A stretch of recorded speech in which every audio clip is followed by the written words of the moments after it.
So, Staffan, it's a pleasure to have you here, first of all. Thank you. But you've done some big transitions in your company. Could you tell us a little bit about that? And also, for those that don't know Swerock, a little bit about company itself. Yeah, absolutely. We can start with Swerock. It's a company that's producing ready-mix concrete in Sweden.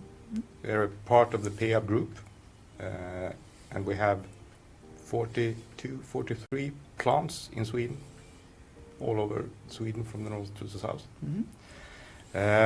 And let's see, 2018, we launched our climate improved concrete, which we call eco-betong, eco-concrete in Sweden.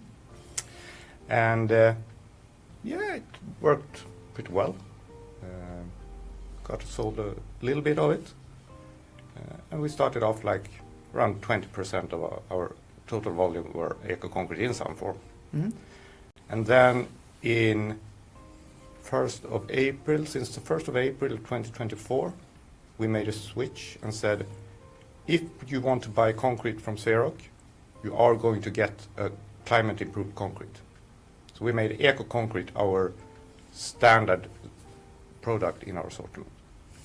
Wow, that's a big shift. Yeah, really.